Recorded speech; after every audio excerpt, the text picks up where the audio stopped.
Bonjour et bienvenue sur cette nouvelle vidéo. Alors aujourd'hui donc vidéo qui va être donc dédiée à Excel et notamment donc ici à un outil Power BI de la suite donc BI de Microsoft Office qui est de nouveau donc ici Power Query. J'avais fait déjà pour ceux qui suivent mes tutos donc un petit tuto qui permet de voir comment combiner plusieurs fichiers. Et bien là, on va voir ici une autre solution donc qui peut être aussi intéressante en fonction des besoins de certaines personnes.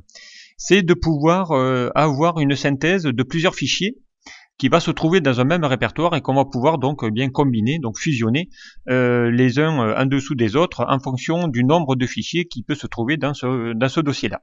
Donc on va voir ici comment créer ça. Donc il va falloir, on va voir utiliser donc encore une fois le langage M de Power Query qui va vous permettre de pouvoir bien créer une fonction qui permettra de pouvoir combiner ou fusionner plusieurs fichiers dans un même dossier. Quel que soit le nombre de fichiers qu'il y a dans ce dossier. Alors c'est parti. Donc ici on va donc je suis parti d'une feuille vierge. On va essayer de faire ici notre combinaison. Donc pour information, donc ici il faut évidemment qu'on parte ici d'un dossier. Voilà, ici j'ai un dossier dans des sous-dossiers où j'ai ici quatre fichiers. Donc ça peut être par exemple l'exemple ici que je vais prendre, ce sont des commerciaux qui sont chacun dans une région et qui vont saisir leurs chiffres. Et ensuite, donc, moi, responsable, donc je veux ici combiner chacun des fichiers, quel que soit le nombre de commerciaux qui va y déposer donc un fichier à l'intérieur. Donc évidemment, il faut que les fichiers soient structurés de même façon. Donc on va en ouvrir un pour vous montrer bien la base. Voilà, donc ici, ça sera quoi? Ça sera ici d'avoir ici un fichier où chacun des commerciaux va y mettre les ventes, les produits vendus, le commercial en question, la région. Donc là, ça concerne ici la région Est. Et on a ici donc pour tous les mois les ventes qui va ici rajouter au fur et à mesure. Voilà, donc ici on a évidemment les infos correspondant ici à chacun des montants et chaque fichier donc a la même structure et chacun y mettra donc bien son nom, ses produits qui vendent, la région et les montants par mois. Et ça donc dans une feuille qui s'appelle vente. Donc on verra ici en fonction de gérer ici les ventes également pour que à chaque fois le même nom de feuille dans tous les fichiers soit également identique. Voilà, donc ça c'est ma source que j'ai ici, donc une de mes sources donc qui existe. Alors c'est parti, donc on va aller dans Power Query. Dans Power Query, donc avant de lui dire d'aller ici afficher ou combiner tous les fichiers, donc on va déjà le faire sur un premier fichier et on verra après comment transformer ça via une fonction qui permettra de pouvoir bien évidemment automatiser ça pour n'importe quel type de fichier à l'intérieur.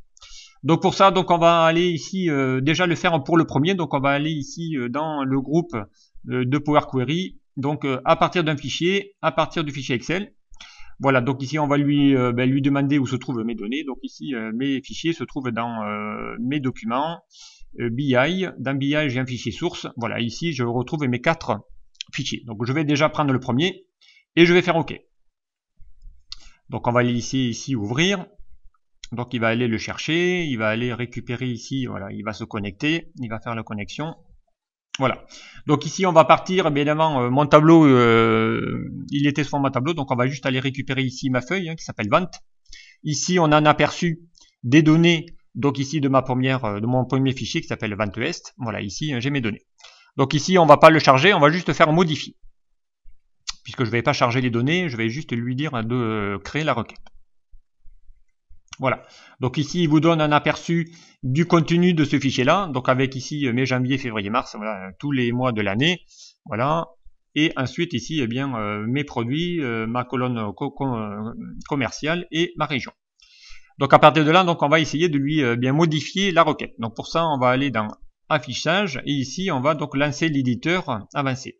Et là on va retrouver donc ici ce qu'il vient de faire dans le tableau. Donc ici, on va se rajouter, donc c'est là qu'on va essayer de généraliser le cas et on va modifier donc ici le langage M. On va essayer ici de créer une fonction. Donc on va l'appeler let puisque c'est l'introduction. On va l'appeler ma fonction ou fonction perso comme vous voulez. Ça doit être égal à quoi? Donc pour aller généraliser, donc ici on va aller lui définir un dossier. Donc ici on va lui dire le chemin d'accès. Donc ici mon chemin d'accès je vais l'appeler folder pass puisque c'est c'est le chemin qui va ici de permettre de pouvoir faire le lien. Et je vais avoir également un deuxième argument à mettre dans la fonction, c'est le nom de la feuille. Donc ici, on va l'appeler sheet name. Voilà. Je ferme ici ma parenthèse de ma fonction et de mes deux arguments. Donc un qui va aller chercher le chemin d'accès de tous mes fichiers. Et ensuite, donc, bien le nom de la feuille qui doit aller récupérer dans chacun de mes fichiers. Et ensuite, donc voilà. Donc ici, je vais fermer ici la fin de ma ligne. Ici, ben, évidemment, il va falloir lui dire, quand je crée un let, il va falloir que je lui ferme également. Donc on va lui mettre ici un in ma fonction. Voilà. Ici, donc, j'ai créé ici ma fonction qui va donc être donc personnalisée. Et là, évidemment, eh bien, je vais changer, hein, puisqu'ici, il vous dit ici ma source, donc c'est un fichier Excel, hein, un classeur Excel. Ici, il vous met un file content et ici, il vous met le chemin. Et bien là, on va remplacer le chemin par le folder path. Donc ici, on va sélectionner le folder path. Voilà, c'est le nom que je vais donner à ma variable. Je vais faire un CTRL-C. Voilà, et ici, donc, je vais sélectionner tout ça pour évidemment le supprimer. Voilà, et le remplacer donc par quelque chose de générique, hein, pour que ça marche ici. Voilà, on va faire le CTRL-V, je supprime le guillemet, donc ici, hein, ça sera mon folder path. Ensuite, donc bien pareil, hein, mes ventes de ma feuille sheet, voilà ici, hein, au lieu de vente, donc ici, on va pas aller sélectionner la feuille vente, mais on va juste ici lui dire, bien ici, ce sera pas vente, ça sera mon sheet name. Voilà, donc ici, on va mettre sheet name, parce que c'est le nom de la variable que je viens de déclarer dans ma... Voilà, dans ma fonction. Voilà, donc ici sheet name et voilà, donc eh bien en fonction ici il va récupérer les données. Voilà. Donc et je vais faire OK. Je vais faire terminer. Voilà, donc il vient de créer ici une fonction. On va lui donner un nom. Donc ici on va l'appeler ma fonction par exemple. De nouveau, voilà, comme ça je vais l'utiliser ensuite dans ma rubrique. Voilà, on va faire ici ma fonction notamment. Voilà, donc ici, eh bien maintenant, j'ai fait effectivement ici le nécessaire. Donc, je viens de créer une fonction que je vais pouvoir appeler dorénavant avec ici le chemin d'accès et une deuxième argument pour ici le nom de ma feuille. Donc ensuite, eh bien, je vais fermer tout ça. Je vais revenir ici, donc voilà, sur ma feuille. On va évidemment conserver ici les modifications de la requête. Et ici, donc, on va aller récupérer donc ici les informations. Ici, donc, j'ai déjà ma petite requête de ma fonction qui apparaît. Et là, donc, eh bien, je vais le faire maintenant. Donc, je vais repartir sur mon Power Query. Voilà, pardon. Et à partir de là, donc maintenant, je vais lui dire, eh bien, on va le faire ici à partir non plus du fichier, mais de mon dossier. Donc, dans le dossier là, on va lui dire maintenant d'aller récupérer tous les dossiers. Donc, il va falloir lui donner une première fois le chemin d'accès. Donc, ici, on va lui faire parcourir. On va aller de nouveau lui montrer où se trouvent tous mes dossiers. Voilà, c'est dans mes documents, BI. Et on va lui mettre ici fichier source. Voilà, mon dossier, il se trouve là. Et on fait OK. Et ici, on va lui dire OK. Donc là, il va aller créer ici les informations. Il va récupérer l'éditeur de ma requête. Voilà. Donc on voit bien qu'il voit ici toutes les étapes ici de mon fichier. Alors, ensuite, donc, eh bien, on va essayer de lui faire ici modifier tout ça, donc, et en utilisant encore une fois la requête correspondant ici au fichier. Alors, il y a des choses que j'ai pas besoin, évidemment, ici. Hein, je vais avoir besoin ici que de mes... voilà, ici, je vais sélectionner mes colonnes, puisque je n'ai pas besoin de ça. J'aurai besoin ici du nom de mon fichier et de mon folder path. Donc, le reste, donc, je sélectionne mes colonnes que je veux pas, je fais un clic droit et je fais supprimer la colonne. Ensuite, donc on a besoin évidemment ici de créer une colonne qui va essayer d'avoir ici récupéré le chemin d'accès de mon folder path. Donc ici, hein, ça va être le D, le dossier, le chemin d'accès plus le nom du fichier correspondant. Donc pour ça, eh bien, je vais ici rajouter une colonne. Donc on va ici ajouter une colonne. Voilà. Et ici, donc, on va aller ici, eh bien, dans ce rajout de colonne, on va ici lui demander, eh bien, d'utiliser la combinaison de ma fonction. Donc ici, je vais chercher ma fonction, elle s'appelle ma fonction. Ma fonction, ça va être quoi? Eh bien, ça va être mon folder path. Donc ici, on va lui mettre ici la combinaison des deux. Donc ça sera ici mon folder path plus évidemment le nom de ma feuille qui va ici se rajouter. Donc encore une fois ici, hein, j'ai besoin ici de me rajouter une colonne qui va essayer de me faire ici le rajout de mon chemin plus de mon nom pour avoir le nom complet. Donc ici, hein, eh bien, on va pouvoir lui créer tout ça. Donc ici, on va lui dire, eh bien, mon folder pass, hein, ça sera évidemment mon folder pass. Voilà. Et donc ici combiné, pardon. Et ici mon nom de fichier. Donc ça, ce sera mon premier. Et ici, donc, ben, je vais lui mettre le nom de la feuille. Donc ici, c'est mon deuxième argument de ma fonction, qui va être donc ici, eh bien, la feuille, on les avait appelées vente, avec un S, je crois. Voilà. Et on va ici donc lui définir ici la fonction. On va lui faire OK. Voilà. On va aller vérifier s'il a bien vérifié ça. Donc ici, on va lui demander de lui faire afficher ici tous les arguments. Donc voilà. Hein. Donc ici, on pourrait ici lui dire de ne sélectionner que certaines colonnes. Là, on va évidemment tout prendre, hein, puisque c'est toutes les infos qu'on veut. On va lui éviter évidemment de mettre ici une colonne perso. On va faire OK. Voilà, donc ici, on a ici évidemment le montant ici, le contenu de tous mes fichiers qui vient ici de combiner automatiquement. Et là, évidemment, eh bien, ici, il y a des colonnes qu'on n'a pas besoin. Donc ici, on va prendre les deux premières. On n'a plus besoin de celle-là. Donc on va ici supprimer la colonne. Voilà, donc ici maintenant j'ai bien ici tous mes produits, avec ici mes commerciaux, ici il a récupéré le fichier région Est, Nord et tout ça, avec ici chacune ici de mes colonnes. Bien, une fois qu'ici on a fini, donc bien on va pouvoir ici lui dire d'aller faire, de fermer et de charger ça dans ma feuille actuelle, ou dans ma feuille 2, hein, voilà, hop. Et voilà, donc ici il vient d'aller récupérer ici toutes mes données, donc de tous mes fichiers, donc il m'a combiné ici tous mes fichiers. Voilà, donc on va lui supprimer ici la famille. Voilà. Ici, voilà, donc ici j'ai récupéré ici toutes mes données de mon dossier donc que j'avais défini par défaut grâce à ma fonction personnelle. Donc à partir de là, on va faire un test, hein, on va aller voir. Donc ici, on va aller ouvrir un fichier et on va le dupliquer. Donc on va en créer un quatrième, on va voir s'il va pouvoir ici le rajouter automatiquement. Donc ici, j'ai un nouveau commercial, une nouvelle région qui va apparaître.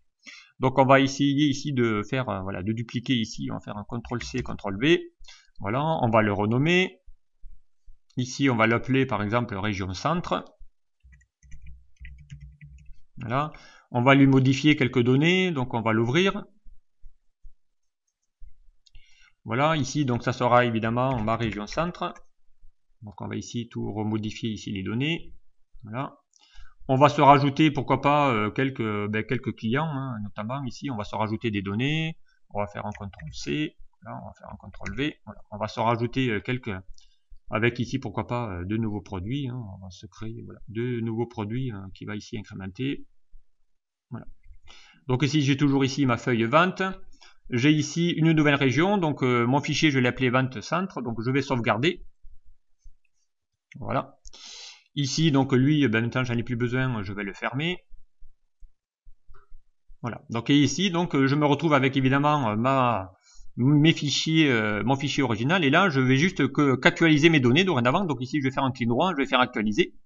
Donc là, il va aller revérifier ici tous mes dossiers que j'aurais pu avoir rajoutés dans le dossier. Et le voilà ici qui réapparaît. Donc j'ai bien ici, il a bien récupéré ici toutes mes données de mes régions centres qu'il a pu donc réincorporer par rapport ici à ma région Est, Ouest, Sud et Nord. Et donc vous l'aurez compris, hein, à partir de là, donc je peux aller évidemment ici, lui mettre ici, lui renommer. Donc ça, ce sera ma source combinée. Voilà, on va faire une combinaison. Et à partir de là, ben, vous avez compris, ici, à chaque fois que je vais pouvoir actualiser, hein, je vais pouvoir aller insérer, créer un tableau croisé dynamique dans une nouvelle feuille. Voilà, et je veux savoir mon chiffre d'affaires par région. Voilà, ici on va lui faire, pourquoi pas ici, toutes mes données, hein, ou par commercial. Donc ici je peux aller lui rajouter, voilà, ici, lui faire ici mes régions hein, par janvier, ainsi de suite. Voilà, ici j'ai la somme de janvier, je pourrais avoir ici la somme de février. Voilà, et comme ça j'ai ici par région mes chiffres d'affaires global. Donc voilà, ici, hein, on va le faire ici juste pour les 4 premiers mois par exemple, ou le premier trimestre. Voilà, donc ici, hein, j'ai mes données que je vais pouvoir évidemment actualiser comme je le souhaite. Donc voilà, on va essayer de, voilà. Et ici, donc j'ai ma synthèse qui a été donc ici récupérée et je pourrais à partir de là évidemment créer un graphique croisé dynamique qui va ici me représenter mes régions, voilà, par période. Voilà, donc ici, hein, avoir un graphique totalement dynamique à partir ici de nouvelles régions. Voilà, on va lui retirer évidemment tous les boutons de masque pour avoir ici les données. Voilà, on va lui mettre ici création, on va lui disposer ici les éléments. Alors, ajouter un élément, on va lui mettre ici la légende au-dessus. Voilà. Comme ça me permet ici d'avoir ici bien la somme de janvier. Évidemment, on va renommer les intitulés, ce sera évidemment plus sympathique. Voilà, février et mars. Voilà. Voilà, comme ça ici, on a évidemment de vraies données correspondantes. Voilà ici hein, comment aller assez facilement, hein, quel que soit le nombre de fichiers que vous auriez dans un classeur, hein, bien vous pouvez ici les combiner. Merci de m'avoir suivi et à très vite sur un prochain tuto.